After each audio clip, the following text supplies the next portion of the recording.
Boa noite, irmãos. Graça e paz. Quem está feliz aqui essa noite? Animado, aleluiado. Abra a tua Bíblia no livro de 2 Coríntios, capítulo 3.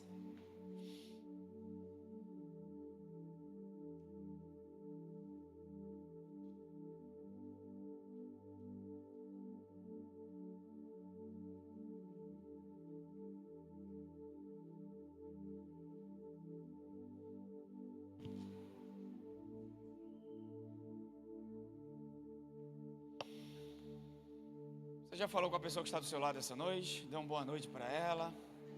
Diz que bom que você veio.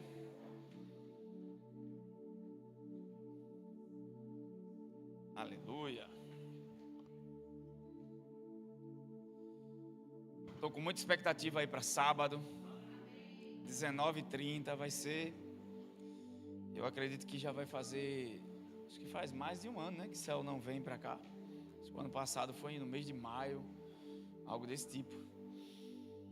Estou com muita saudade dele também. Vai ser um tempo muito, mas muito precioso. Eu ia falar hoje sobre problemas com o pai. A ligação que tem a ausência paterna ou uma paternidade abusiva na nossa relação de enxergar Deus como pai. Mas algo me veio no meu coração sobre fé. Então a gente vai para 2 Coríntios,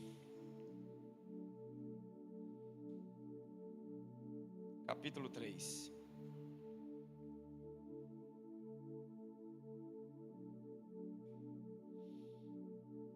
Repita comigo, só há um fundamento para a fé.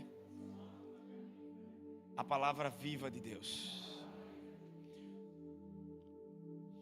Romanos 10:17 diz que de sorte a fé vem pelo ouvir, e ouvir, como consequência, a fé vem pelo ouvir as boas novas, e as boas novas vêm pela palavra de Cristo.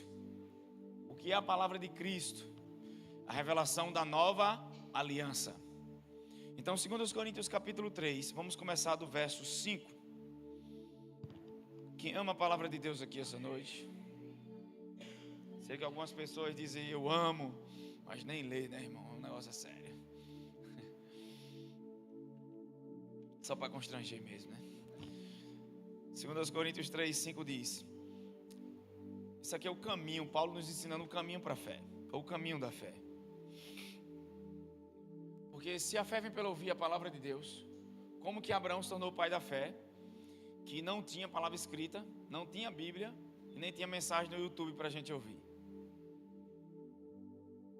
De que forma Abraão se tornou o pai da fé, se ele não tinha como ouvir a Somos a Graça e pegar algumas dicas aí com um pastor maravilhoso? Estou falando de mim não, tá, irmão? Estou falando dos outros. Diga, ele tinha relacionamento com a palavra viva de Deus. O Logos é papel e tinta, e ela é importante. Mas enquanto a palavra de Deus não for revelada ao seu coração, é só papel e tinta. Mas quando ela é revelada, ela se transforma na palavra de Deus. E aí, acabou-se para as circunstâncias. A gente acha que diante de uma situação que a gente está precisando é de dinheiro. Mas o que você precisa é ouvir o que Deus tem para falar dessa situação. Quando você escuta o Senhor nessa situação, você vai perceber que as coisas que você precisa vão se manifestar, porque você acreditou. Amém? Então, 2 Coríntios 3, 5 diz: não que possamos reivindicar qualquer coisa com base em nossos próprios méritos, mas a nossa capacidade vem de Deus. Entender isso aqui é algo muito importante. Por quê? Porque toda a nossa vida foi baseada em um sistema meritocrata. E agora eu faço parte de um reino. Eu preciso entender que nesse reino tem uma moeda, tem uma língua, tem um rei, tem os príncipes. Você sabia que Deus não te colocou nesse mundo para você sobreviver, mas para você reinar em vida? Amém? A religião te ensinou a resistir, a aguentar até ir para o céu. Mas o reino de Deus veio para que você entenda que você está aqui para reinar em vida, para governar, para ser cabeça e não cauda. Eu falei, já vem uns dias falando sobre isso. A gente acha que reinar em vida é só expulsar demônio. Não, é governar muitas vezes seus horários, suas emoções, a maneira como você acorda da cama. Amém? Você não está por baixo, Deus te colocou por cima.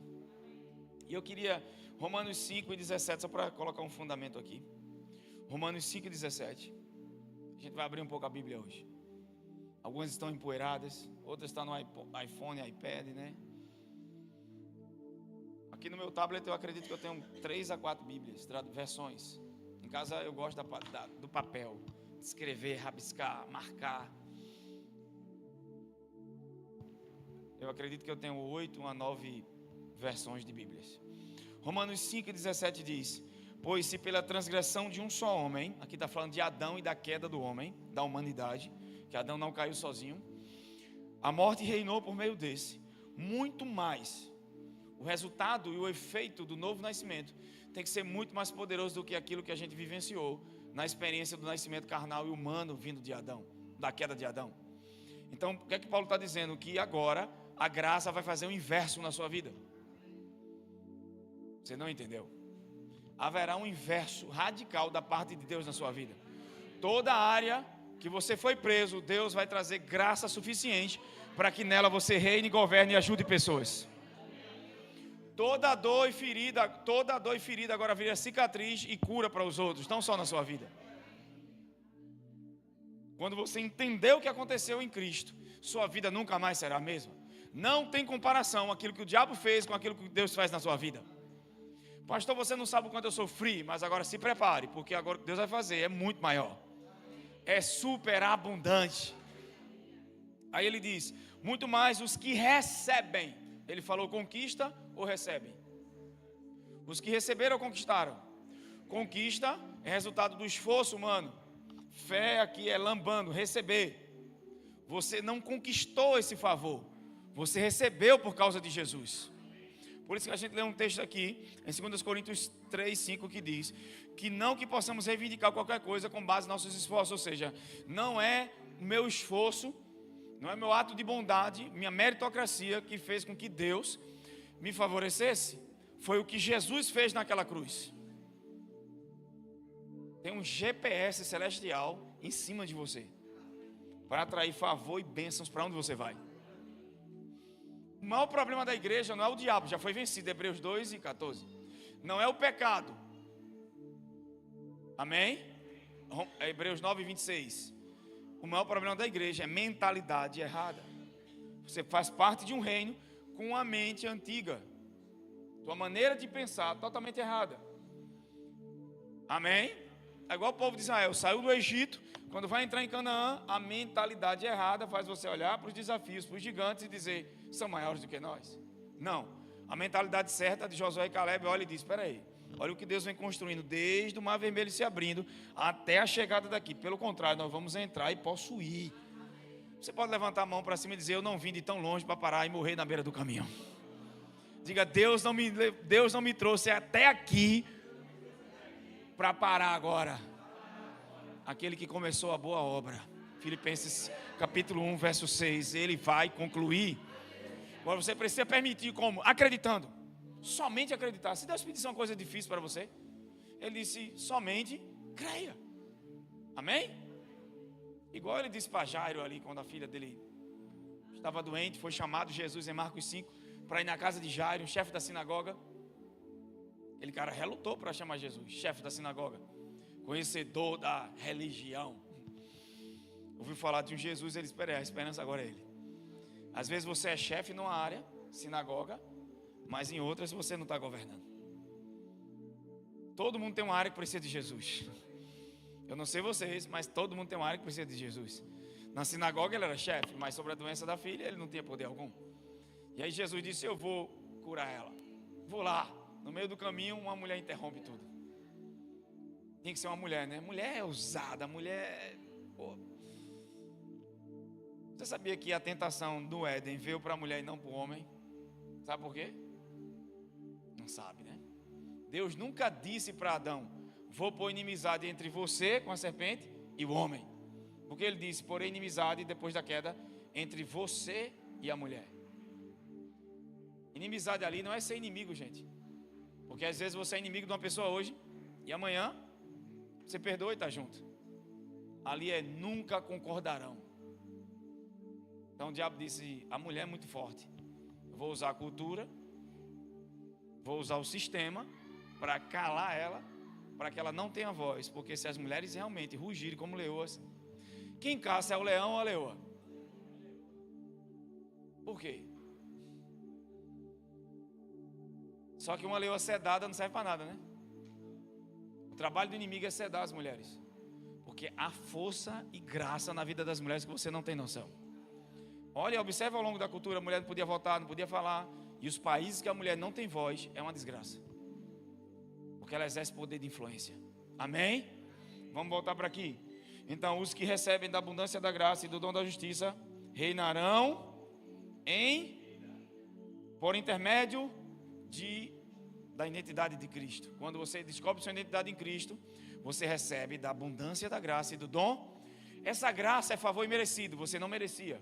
Só que o dom da justiça, a justiça não pode atribuir a alguém um benefício que ela não merece. Então, como é que a justiça de Jesus funciona? Deus dá a você, pela justiça de Cristo, o que Jesus merece. Então você não tem a vida que merece, você tem a vida que Jesus merece. Quando está doente, epa, doença, você tem que ir embora, porque eu tenho a saúde que Jesus merece. Quem está entendendo isso? Isso é substituição. Então, você é o imã das bênçãos de Deus. Volta para 2 Coríntios capítulo 3.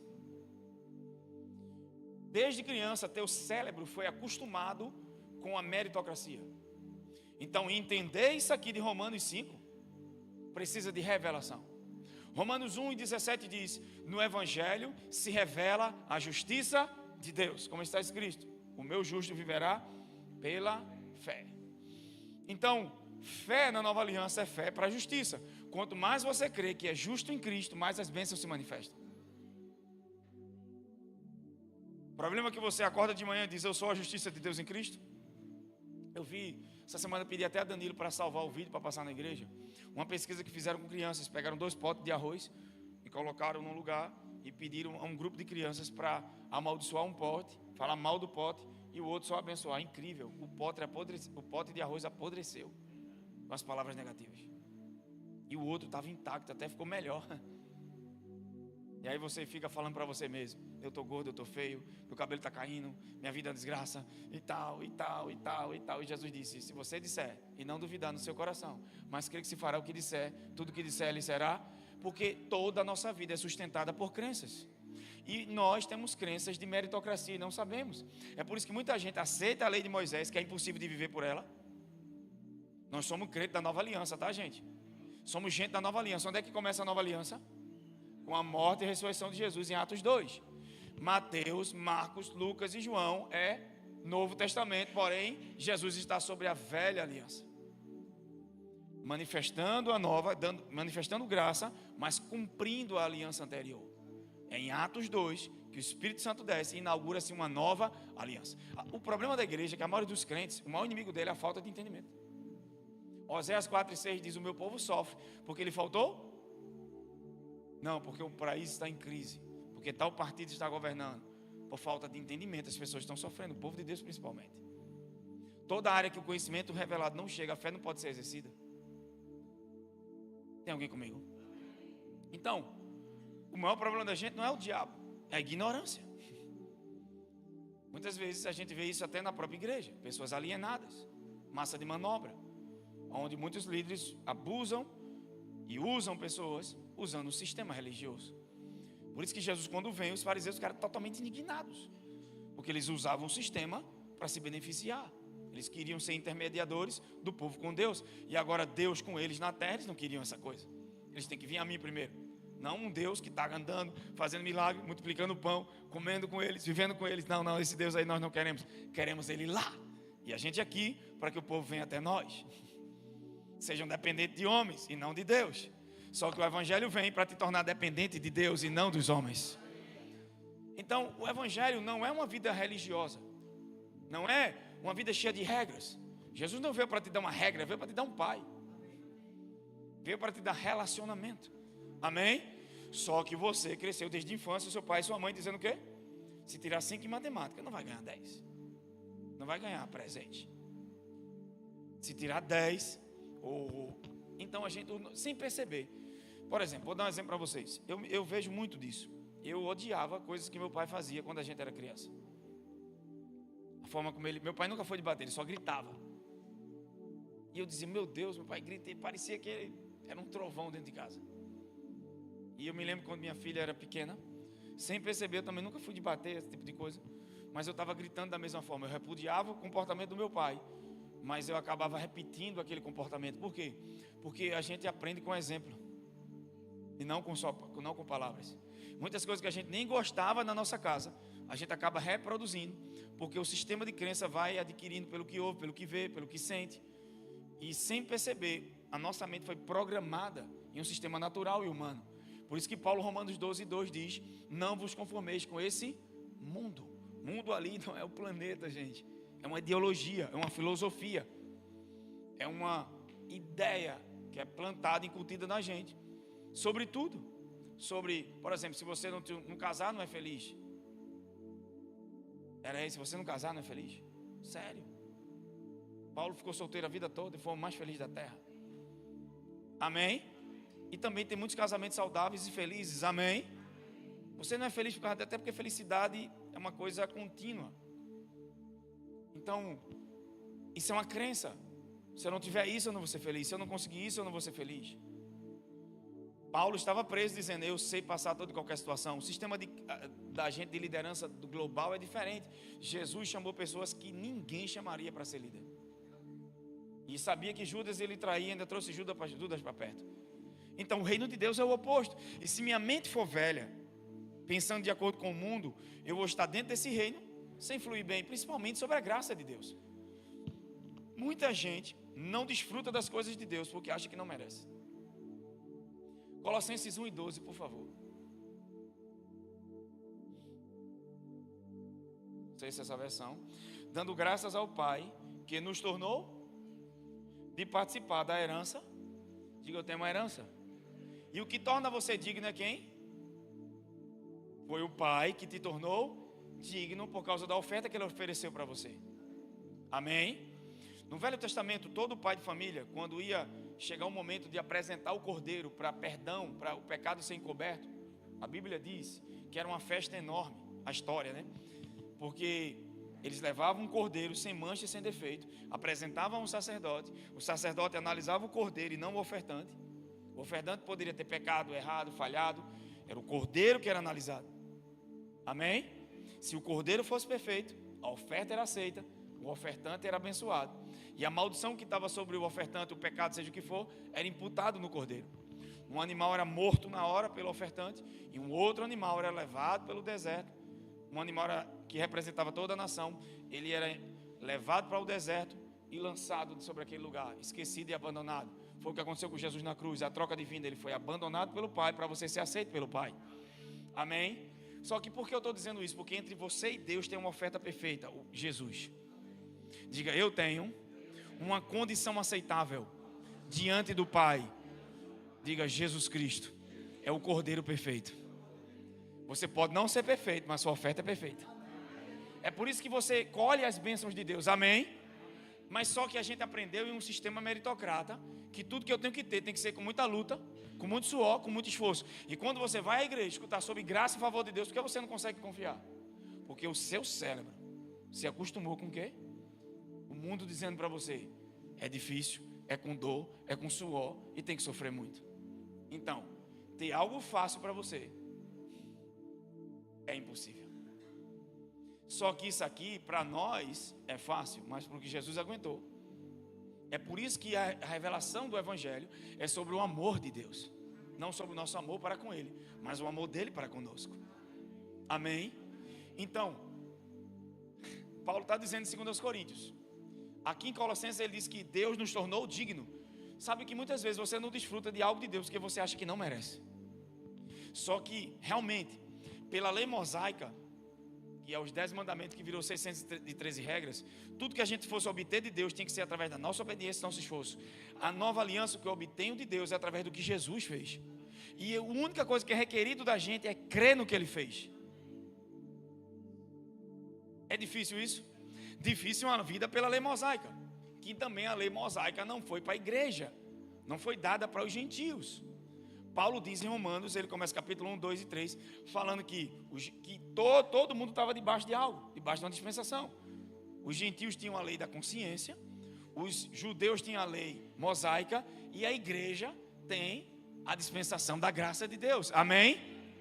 Só que muitas vezes nós somos filhos e vivemos como se fossem escravos. Estamos debaixo de uma aliança, vivendo como se fosse outra, por falta de entendimento.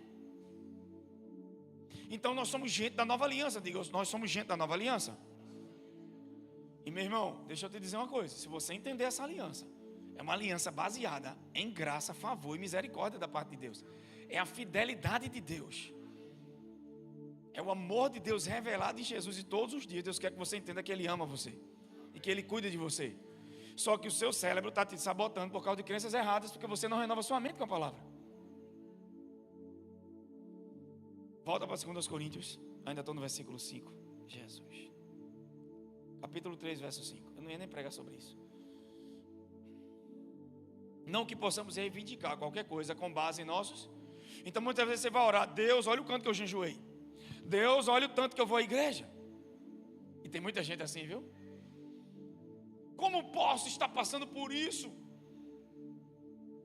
O Will veste a calça da pastora Melissa e não tem problema nenhum, veste mais não, né? Veste mais não, pastor Will. Jogou fora, graças a Deus. Ainda bem, Deus é fiel na tua vida, Will. Uma vez uma irmã mandou uma mensagem para mim: quem é esse Will, pastor, que o senhor fala tanto dele? Eu digo: é meu irmão. Ainda bem, Danilo, que Deus libertou o Will. Então vamos lá. Se essa moda pega aqui na igreja, hein? Quase que pega. Tinha estava querendo usar a de Ana, mas é muito grande, não dá. E Ana tem umas calças leg, né? Eita, deixa quieto. Vamos voltar para a palavra. Não é nossos méritos. Só que olha o que o Paulo está dizendo. Só que perceba, sem perceber, você diz que confia na graça de Deus, porém, não que possamos reivindicar. A forma que reivindicamos, a forma que oramos, determina a crença que temos no nosso coração. Sabia que tem muita gente que diz: rapaz, eu acho que eu estou em falta com Deus, porque eu não estou lendo a Bíblia. Sabe, você não ora. O que são obras mortas? É tudo aquilo que eu faço para tentar obter justificação diante de Deus. Por exemplo, eu vou orar para me manter correto diante de Deus. Obras mortas. Arrependimento da Bíblia é sobre obras mortas, Hebreus está dizendo. E fé em Jesus. Vê que coisa séria. Então eu oro para ter uma posição correta. Não, eu não sei para ter uma condição correta. Nós temos uma condição correta, porque a gente viu que Ele nos tornou dignos. Olha para alguém que está do seu lado e diga: entre você e Deus tem um sangue perfeito. Porque, ser sincero, todo mundo que nasceu de novo aqui nunca errou. E os pensamentos? Irmão, já tive cada pensamento de Will.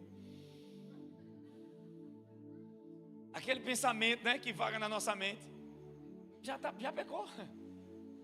E já percebeu que quanto mais você tenta, não errar, é que erra. É igual aquele cara que chegou no escritório, está na igreja, e ele sobe, sei lá, na sala onde está as salas de reuniões. Quando ele chega lá, tem uma porta: proibido entrar. Todas as outras portas que não tem proibido entrar, ele nem é tentado a ver. Mas aquela ali não tem ninguém, ele começa a assoviar, olha para um lado, para o outro. Peraí, aqui que eu vou. Acesso restrito. Nem que ele abra e dê uma olhadinha. Porque a lei instiga a carne. Amém? Então, a gente muitas vezes, sem perceber, tem um sistema de crença que foi incutido na gente para obter através do mérito. Aí você acha que não merece desfrutar das bênçãos. Na verdade, você não se permite.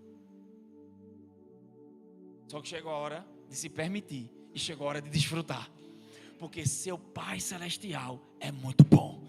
Talvez seu pai terreno tenha mentido, falhado, tenha abandonado, mas Deus nunca te abandona. Deus nunca te deixa por nada. E Ele quer, através de sua graça e seu amor, reverter toda a crença errada de paternidade que está sobre você, te fazendo entender que Ele não te deixa por nada, que não tem um lugar nessa terra que Deus não esteja com você. Amém? Só que a gente tenta obter por mérito. Vou dar um exemplo: o irmão mais velho do filho pródigo. Quem lembra da parábola do filho pródigo? Que não é parábola do filho pródigo, ali é a parábola do pai maravilhoso. Amém? Sério, sério. Lucas capítulo 15, por favor, na tela. Lucas 15, verso 11. E Jesus continuou. Um homem tinha 2. Quantos filhos ele tinha? Verso 12. O mais novo reivindicou do seu pai: pai, dá-me a parte da herança que tenho direito. Peraí, um homem tinha 2? Por que Jesus está dando essa parábola? Só para você entender. Abre o verso 1 de Lucas 15. E aconteceu que todos os pecadores, com os publicanos, que é coletores de impostos. Coletor de impostos é pior do que um pecador para um judeu, porque ele cobrava imposto para Roma. Um judeu real, quando via um cobrador de imposto, ele cuspia no chão, de nojo que ele tinha de um publicano.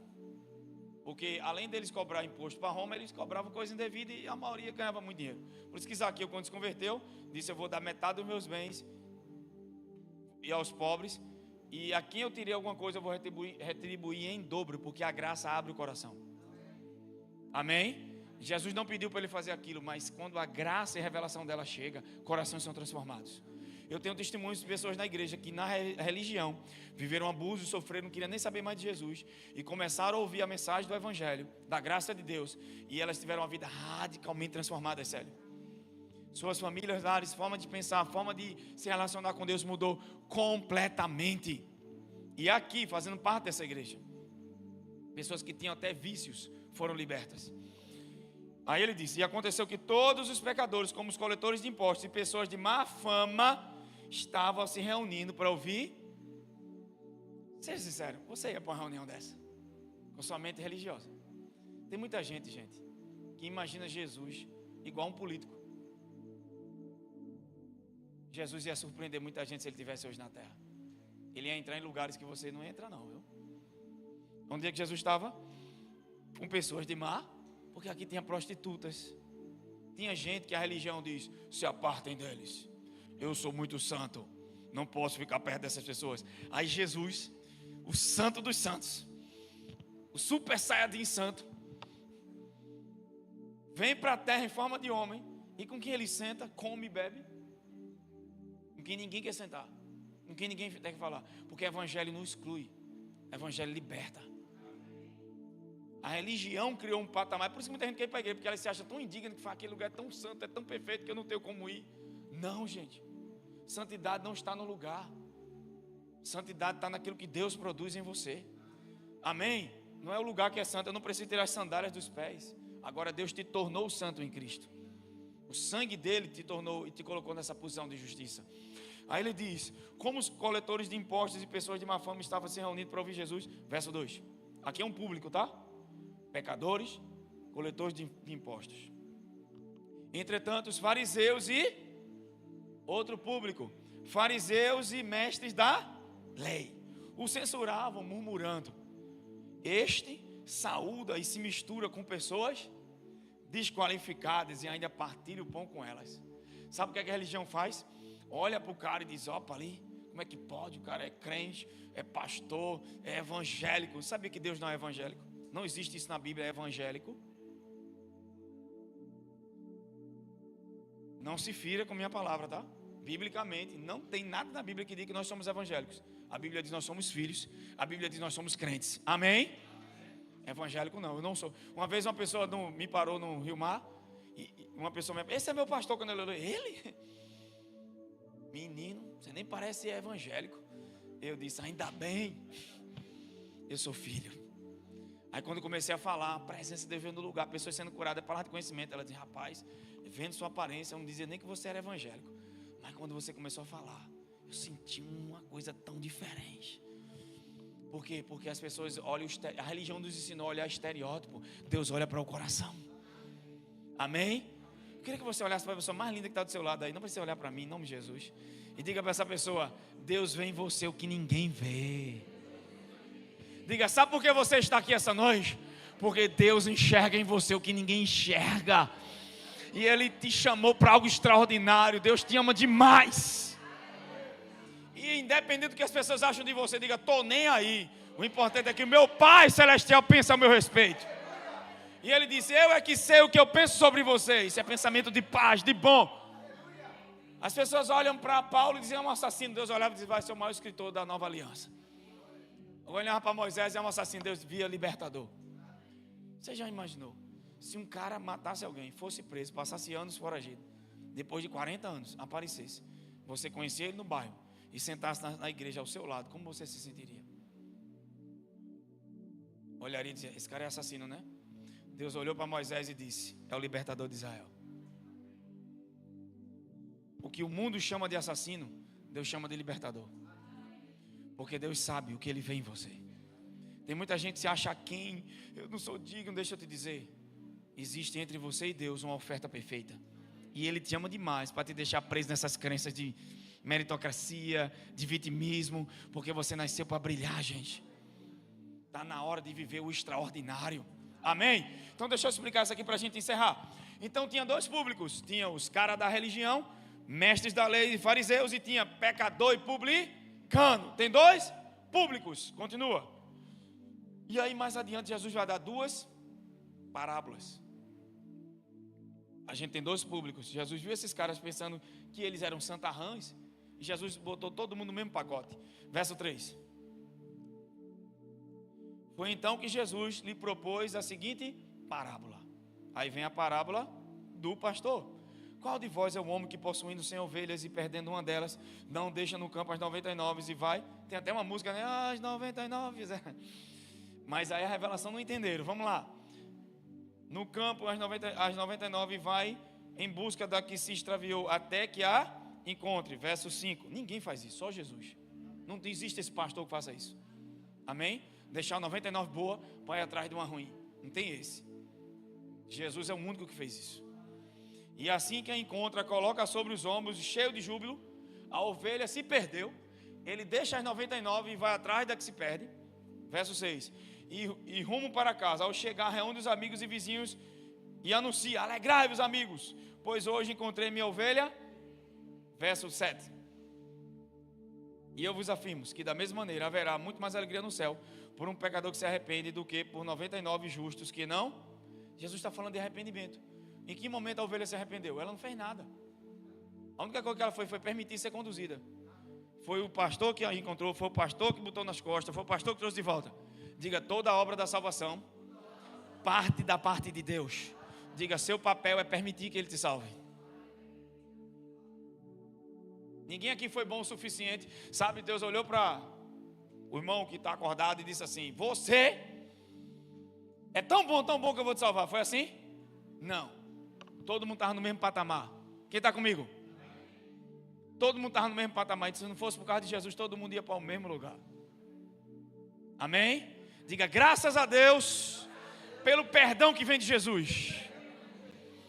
Então ele encontrou a ovelha. Primeira parábola, segunda parábola. Só que aqui, trazendo para o que Cristo fez, ele foi a ovelha que foi abandonada na cruz para as 99 ser achadas, somos nós. Amém?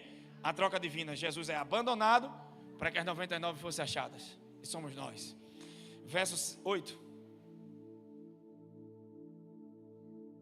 Verso 8. Vai não, né? Ou ainda, qual é uma mulher que, possuindo 10 dracmas, 10 moedas, e perdendo uma delas, não acende uma candeia, varre a casa e procura diligentemente até encontrá-la? A gente viu a ovelha que se perdeu fora, e agora a gente vê uma mulher que tinha 10 moedas e se perdeu aonde? Dentro. E ela tinha quantas moedas? Está falando de quem? Do sistema da lei mosaica, os 10 mandamentos. Está falando dos escribas e fariseus, perdidos entre os 10 mandamentos. Eles estavam dentro e perdidos dentro. Tem muita gente na igreja perdida dentro dela. Aqui mostra a ovelha que se perdeu fora, e agora a ovelha que se perdeu dentro. Tem alguém comigo? Perdido entre os 10 mandamentos. Verso 9. E tendo achado, reúne suas amigas. Então a mulher acendeu a candeia, a revelação, achou a moeda, varrendo a casa. E quando encontrou, fez o que? Reuniu as amigas e vizinhas e proclamou: alegrai-vos comigo, porque achei minha dracma perdida. Verso 10. Eu vos asseguro, de igual modo, que há grande júbilo na presença dos anjos de Deus por um pecador que se arrepende. O que a moeda fez para se arrepender? Foi encontrada. Então vamos lá, Jesus tem dois públicos. Ele dá duas parábolas. Diga: duas parábolas. A primeira parábola, os perdidos fora, que é pecador e publicano. A segunda parábola, os perdidos dentro, fariseus e escribas. E agora ele tem um pai que tem dois, e um se perdeu fora. E o outro? A parábola é do filho pródigo ou do pai maravilhoso? Você percebeu que essa parábola não é sobre o filho pródigo? Tem alguém comigo? Só que por que eu entrei nisso? Porque o filho mais velho, quando o pródigo volta, o mais velho ficou indignado e disse assim ao pai: eu estou todo esse tempo com você. Eu estou todo esse tempo com você. Lucas 15, verso 30, por favor. A gente tem que matar a cobra, toca fogo no pau. No entanto, chegando em casa esse teu filho, que pôs os teus bens e com prostitutas, gastou teus bens com prostitutas, tu ordenas matar um novilho gordo para ele, verso 31. Então lhe disse o pai: meu filho, tu estás sempre, e tudo que eu tenho é... Sabe o que ele estava dizendo? Eu estou esse tempo todinho, você nunca matou um cabrito para mim, para se alegrar com meus amigos. Uma crença de meritocracia. Ele fala a partir de uma crença de escassez. Tudo era dele, mas vivia como alguém que não possuía. Às vezes você está no reino, é filho de Deus, mas vive como alguém aquém da sua herança, porque tem uma mentalidade de escassez. Ao invés de... O pai disse: ei, você não precisava pedir, era só possuir. Já era seu. Você não é herdeiro porque conquistou, você é herdeiro porque nasceu. Quem nasceu de novo aqui? O que te tornou herdeiro do que Deus tem não foi tuas obras, foi o que Jesus fez. Ao nascer de novo, você se tornou herdeiro de Deus. E por que não está possuindo? Porque você tem enraizado em sua mente uma crença de meritocracia. Você não consegue receber nada sem que ter esforço, dor, suor e sofrimento. E até às vezes, está desfrutando de algo, já vem logo: tá bom demais para ser verdade, tem que algo ruim acontecer. Quem já teve esse tipo de sentimento? Nem acredita naquilo que é bom, porque vivenciou toda uma vida embaixo de um sistema que doutrinou você para crenças erradas. E você nunca tem momentos bons e pensa: minha vida é sempre... Ei, tudo que você está vivendo é resultado do que você acredita. Então, por que Jesus vem? Arrependimento é pensar errado e agora pensar certo. É metanoia, é metamorfos, é mudar a ideia sobre Deus. Não é sentir, porque tem gente que chora: eu me senti mal porque errei, no outro dia faz de novo. Isso não é arrependimento, é remorso. Arrependimento é quando a crença muda, é metanoia. E a metanoia não acontece sem a palavra. De sorte que a fé vem pelo ouvir, e ouvir a palavra de Cristo. Você não sabe que tem essas crenças. Você não sabe que essa coisa está alojada aí. E muitas vezes você nem consegue desfrutar de bênçãos ou de coisas da parte de Deus, de momentos de felicidade, porque você acha que não merece. Por causa de coisas erradas que fez, por causa do passado. E toda vez que está perto de entrar em algo, acha que não merece, porque você não tem a crença do merecimento. Só que agora o que você merece, independente do que você fez, por causa do que Jesus fez. E Deus ama quando você desfruta disso. Porque o salmista disse assim: como eu posso dar algo em troca para Deus pelos todos os benefícios que Ele tem me dado? Aí ele diz o quê? Não tem como. Ninguém pode retribuir. Ninguém pode pagar pela salvação. A salvação foi tão cara que Deus não pode vendê-la. Não tem como vender. Porque o preço, nada nessa terra se compara com o preço que foi pago. Então Ele teve que dar de graça. Mas foi de graça para nós, mas custou um preço para o Pai. Por isso que em Romanos 8:32, Paulo diz: se Deus, aquele que nem mesmo poupou seu próprio filho, por que não daria juntamente com ele todas as coisas e de graça? Se Ele não poupou Jesus, que vai poupar cura, vai poupar provisão, vai poupar cuidado, proteção sobre a tua vida. Não, Deus não está com a mão mesquinha, porque o trabalho do diabo é te fazer enxergar Deus de maneira errada. Foi isso que ele fez com Adão. Ei, Deus proibiu vocês de comer de todas as árvores. Que ideia miserável do inferno. A Bíblia diz que Deus deu ao homem o prazer de desfrutar de todo o jardim do Éden. Mas a primeira menção da serpente para Eva foi assim que Deus disse, que você não comeria de nenhuma árvore? Ela, não. Deus disse que a gente podia comer de todas, menos de uma, fazendo uma ideia de um Deus mesquinho, de um Deus que quer te privar. Então Ele diz assim: sabe por que Deus não quer que você coma? Porque tem algo aí, vice. Se tu comer dessa árvore, tu vai ser como Deus. Tu vai saber o bem e o mal. Tu não vai precisar da existência dele.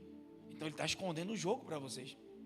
Ele coloca uma ideia na cabeça do homem de um Deus mesquinho, de um Deus que não é abundante. Mas veja, Deus já tinha dado tudo, pastor Danilo. Olha a vastidão, olha a imensidão de coisas que Adão e Eva tinham. A única que eles não precisavam comer porque não era boa. Tanto é que eles tinham a árvore da vida, que abriu o conhecimento, os olhos do coração para o conhecimento correto. E não a árvore que abria o coração para o conhecimento errado. Se você se alimentar da árvore errada, lei mosaica, seus olhos vão se abrir para a carne, você vai se ver pelo esforço. Mas quando você come de Jesus, se alimenta de Jesus, tem a revelação de Jesus, seus olhos vão se abrir para a fé e você vai viver uma vida de crença correta. Porque mais importante que o comportamento é a crença correta. Um agir errado vem de uma crença errada. Porque, irmão, deixa eu ser sincero, todos nós aqui, mesmo nascendo de novo, já erramos.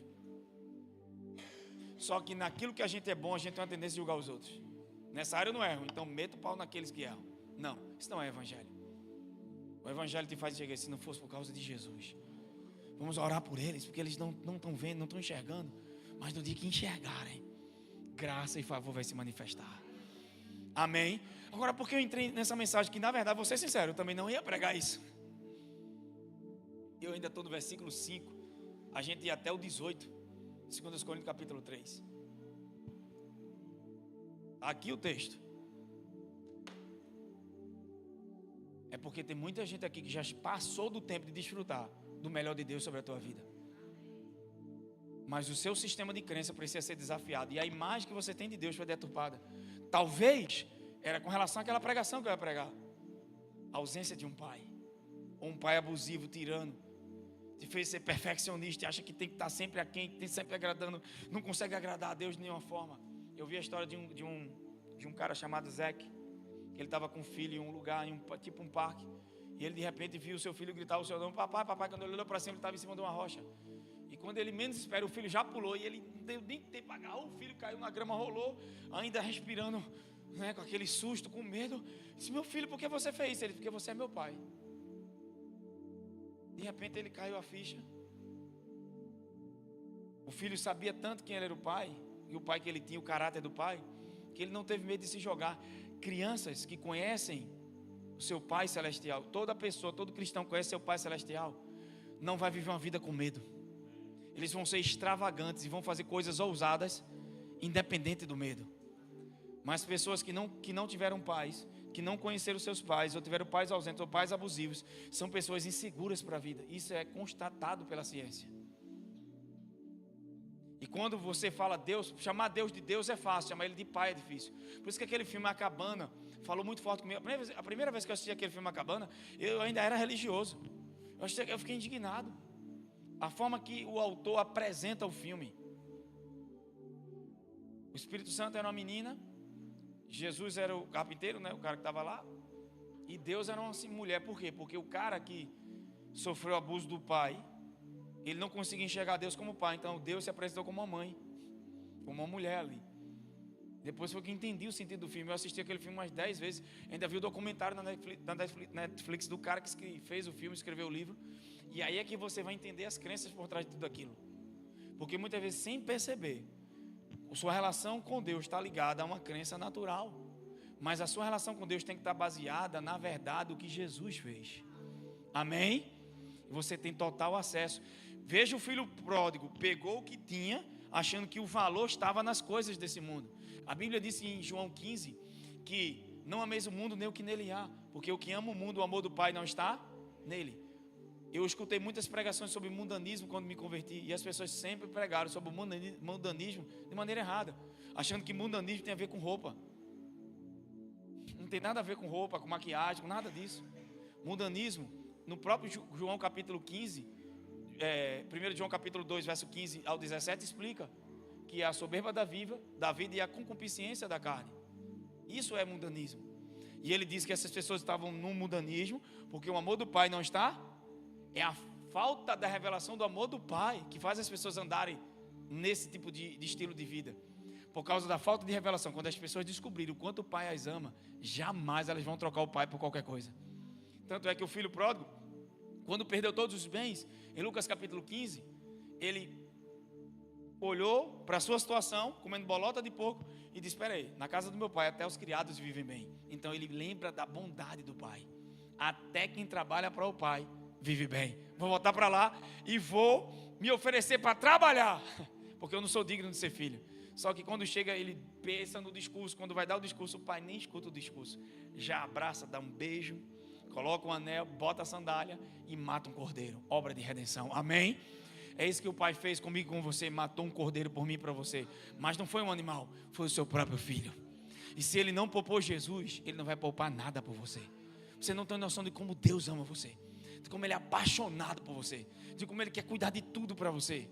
Mas a sua crença sobre ele muitas vezes te faz se afastar. Sabe, eu não me acho digno. Não, a igreja pregou um ideal de santidade de maneira tão errada que você não vai. Não, Deus ama quando você vem a ele.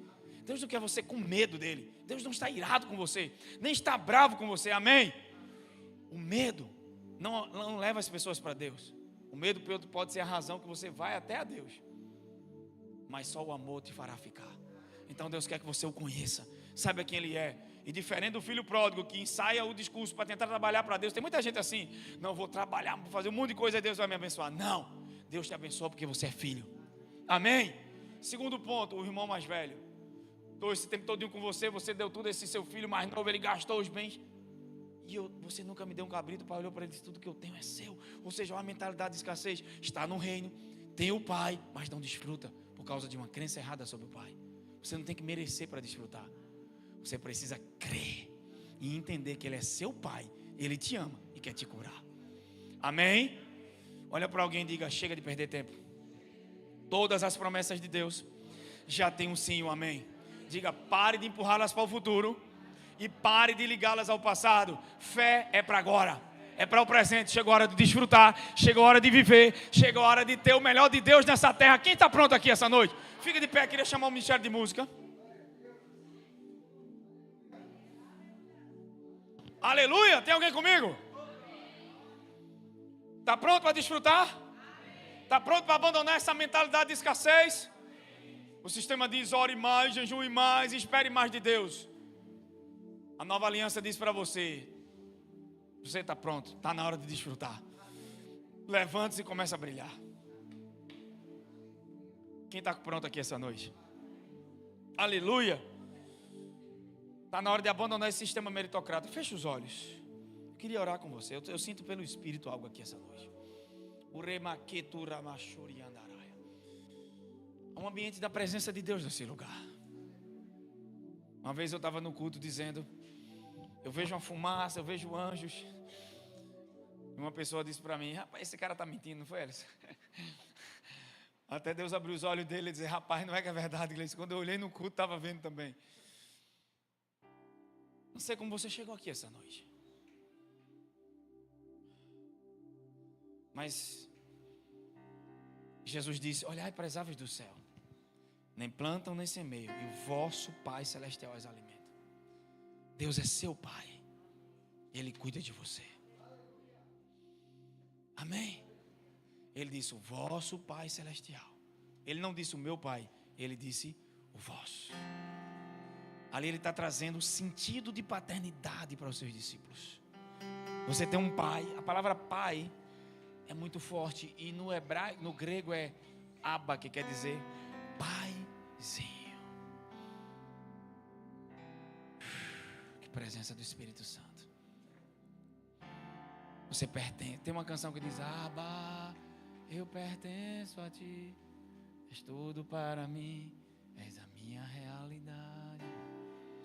Então a gente canta Jeová Jireh se não der, mas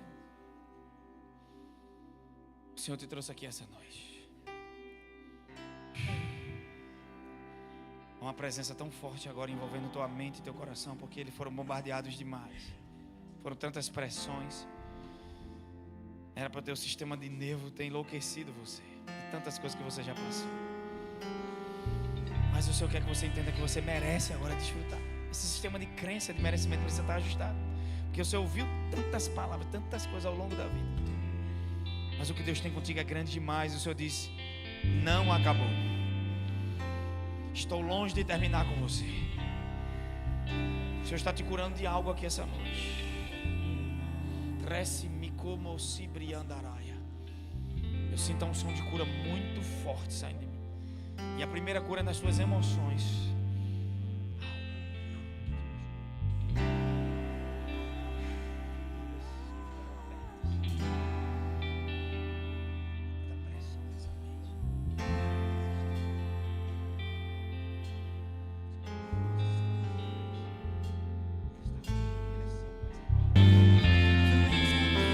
Talvez seu pai tenha lhe abandonado, mas eu te asseguro essa noite que Deus está na tua vida para ficar.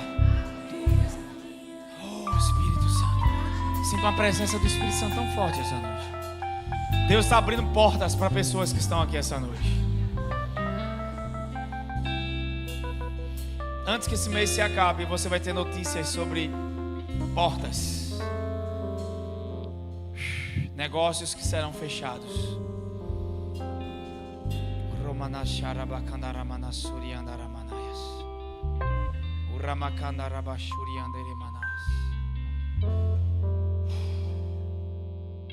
Tem pessoas que é como se o Espírito de Deus estivesse abraçando você essa noite. Deus está na sua vida para ficar. E não importa onde você esteja, Deus jamais te abandonará. Amém? Coloca a mão no coração, diga: Pai, obrigado pela tua palavra, pela tua bondade. Seu caráter é bom, você é bom, e eu sei que você está cuidando de mim. Eu posso lançar todos os meus anseios, porque você cuida de mim. Você alimenta as aves do céu e veste os lírios do campo. O Senhor não me deixa por nada. Obrigado pelo teu amor. Pai, eu declaro as tuas bênçãos sobre o teu povo.